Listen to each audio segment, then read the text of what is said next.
Hey, what's up everybody? James Hunter with James Hunter Fitness.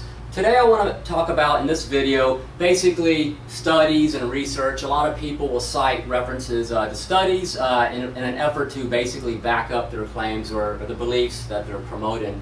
Recently there's a guy with a channel called Vegan Gains, and he likes to cite references in studies, to studies and of research, basically with various claims highlighted in the studies, in an effort basically to give credibility to his belief system about his approaches on nutrition.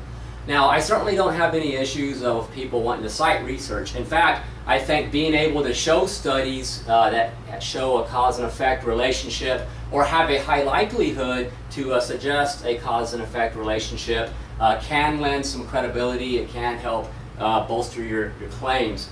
However, when looking at research, you have to be a bit more analytical. You have to look at the bigger picture. And that's really what I want to get into today in this video. Not so much a debate about who's right or wrong in terms of their philosophy or belief about nutrition and those sorts of things. I want to help people get an awareness, not to necessarily take everything for face value, to look at the bigger picture. Drawing on my own personal experience in graduate school, I did take empirical methods, research design, and also statistics, those types of things as part of my education. So I did have some experience with putting together studies and things of that nature. The first thing you want to look at when you have a study, if you're trying to show cause and effect, is having control over your study. It's not enough to have a correlational relationship. I do believe in one of Vegan Gains' videos, he made a comment basically stating that he did not want to hear anyone make any comebacks with the comments, correlation does not equal to causation. It's one of his videos, I don't recall exactly which one. Well, the truth is that it does matter. It does matter. Correlation in and of itself does not prove a cause and effect relationship. It doesn't prove that A is causing B. And that's why really you need an experimental design in which you have two groups, a control group and an experimental group. When you have participants, people that are going to be in the study, they have to be as similar as possible, and the only difference is the manipulation of what's called an independent variable. The independent variable is basically whatever it is that you believe is causing an effect or an outcome. In this case, it would be meat, people who eat meat or animal products as well, and those who do not. So you're looking at those two different things. In one group, people that are meat eaters, the other group, non-meat eaters, not eating animal products. So it appears in some of those studies that Vegan Gains is citing, yes, in fact, you do have two different groups of people, so it appears that you have that criteria there. However, is that enough? Well, the answer is no, it's not enough. You have to take it a step further. You have to control for pre-existing conditions or confounding variables. Basically, a confounding variable could be any other possible factor or thing or situation that is having an effect on the outcome that you're studying. In this case, if you're looking at cancer, cardiovascular, heart disease, those types of things, then when you have your research participants in a control group, in the experimental group, the degree to which the independent variable is having an effect is going to be, in terms of its validity, the internal validity of that variable, or the independent variable, that is affected by confounding variables. Because if you have pre-existing situations such as congenital disorders of the heart, if you have people who have a family medical history of cardiovascular heart disease, and you have men that have heart attacks before 50, not necessarily a lot of longevity in certain families, people who may have been exposed to environmental factors, toxins, teratogens, things like that, things that could potentially have an effect on the outcome you're studying. Lots of situations there that you have to screen for and you want to try and control for. So when you're trying to prove that one variable is having an effect on a particular outcome or other variable that it is that you're trying to study.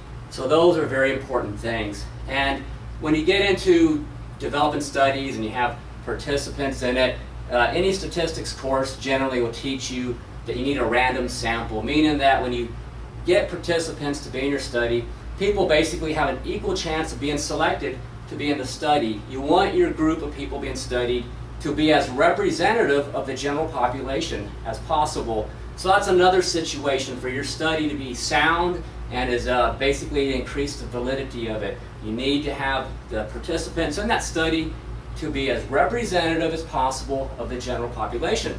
So you have internal validity as mentioned, so that's important to remember. You can have a study and something may well have happened in the study. They very well could have had an outcome within that study, and lo and behold, they'll say, look, A caused B. Ta-da, we discovered the truth. Here's what's going on. A is having an effect on B. So people get excited.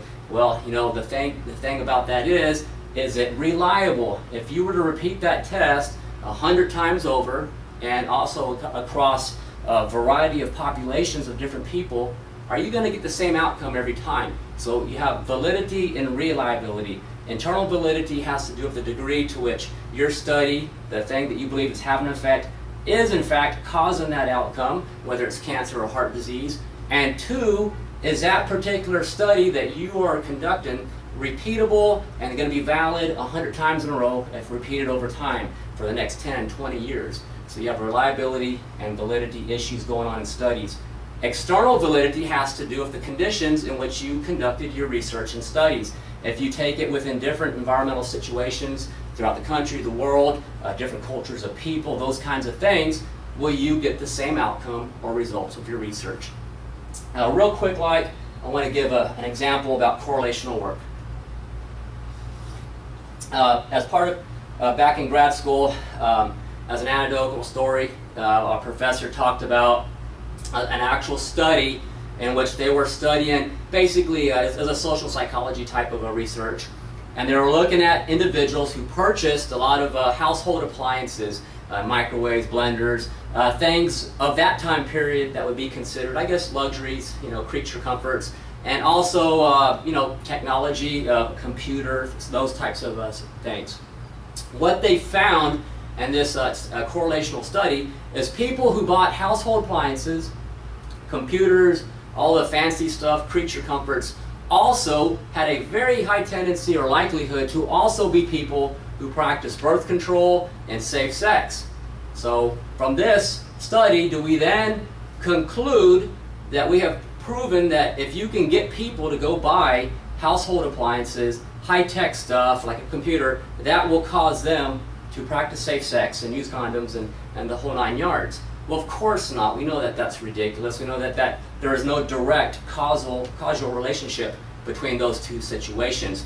What they actually found when looking at these populations of individuals is that it was more of a socioeconomic status issue. People who could afford to buy those types of things, appliances, computer, tended to also have more education and likewise would also practice, more likely to practice safe sex, birth control, those kinds of things. And these are facts, so we know this. But that in and of itself is not showing that any of these particular things is having a direct cause to the other.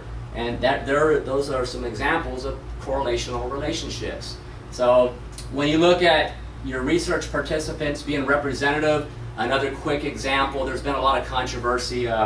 People are paranoid about eating protein, having that part of their intake in their macronutrients. You talk about your fats, your carbs, and your proteins, and you try to educate your clients about you need to get enough protein in your diet as part of your overall nutrition plan. And it's come up a few times where people are like, well, I hear protein is bad for your kidneys. Well, because they read some study, and again, people do not necessarily have an awareness of what goes into the studies and whether or not it's representative, and what does it mean and what does it truly say. Well, when we look at the study, and this particular one, is the research participants were people who were already in advanced stages of kidney disease, renal failure. A lot of these individuals had diabetes type 2, and the diabetes was being caused by a number of situations, not that's going on in these people's lives. So there's already pre-existing disease and medical issues going on with these individuals that were being studied. Well, and these particular research participants, yes, protein could be an issue, and they had to be put on a special diet. Now, are we to draw from this study, or a conclusion from this study, that because it showed these particular individuals had issues with protein, then therefore that is representative of everybody else in the general population, in particular representative of people who are otherwise healthy? who have no pre-existing kidney disease. Well, then the truth is, if you look at it intellectually, honestly, and the situation, no, those people are not representative of everybody else. But what happens is people panic, can create a lot of paranoia, a lot of confusion. So the truth really is, when you come to trying to make informed decisions, you have to do what's going to be best for your particular situation. So that's what I hope to do, is just get people to think about the particular studies, what goes into them. Are they representative of you? You know, when you look at a research design based on just, you know, my recollections, I think the best case scenario would be a longitudinal study over a period of time, following individuals, and a cross-sectional study, having both of those types of designs, longitudinal, cross-sectional. And by cross-sectional, I mean you're going to get as much variety of different human beings, different people within your population that's representative. Men, women, perhaps different age demographics. You want different race, culture, and then follow this variety of individuals over a period of time on a particular diet.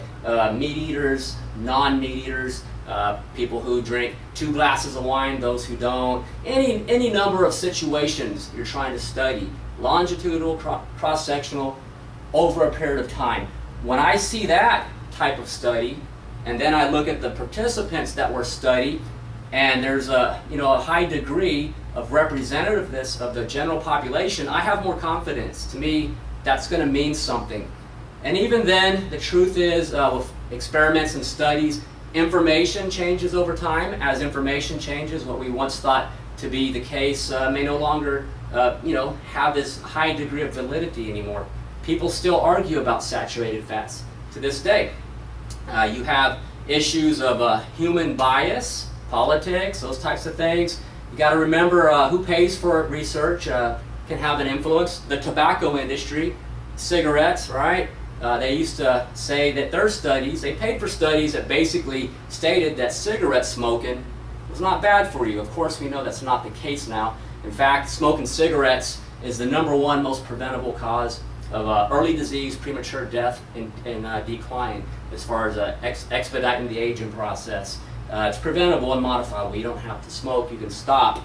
So we know this now, okay? So my point is, I guess, overall, to sum everything up, when you look at different studies being cited, keep an open mind, try to find out some information about that study. Who were the participants? Who paid for the study? What kind of work went into it to try to make it representative? There can be agendas out there, and that's not trying to be a conspiracy person. It's just, it's human behavior. It's the nature of the game. My empirical methods professor in college flat out told me that, yeah, there are people who will kind of fudge the results a little bit to favor what they want to see, kind of like a self-fulfilling prophecy, if you want to look at it that way. So I'm not trying to knock vegan gains for citing studies. In fact, I actually can appreciate that. I appreciate his enthusiasm for wanting to take more of a central route to persuading people in regards to those type of situations. Central route basically is you're trying to convince people based on information, right? I have no problem with that. We need to see more of that. However, with some of the stuff he's doing that's controversial, the skits, the satire, I get some of that. Some of it, I get the points he's making. It does it borderlines there on the, being, pretty distasteful or even harassment as far as some of the ways he goes about that. But hey, it's his channel, and he's free to make those choices and deal with whatever repercussions may or may not come from that.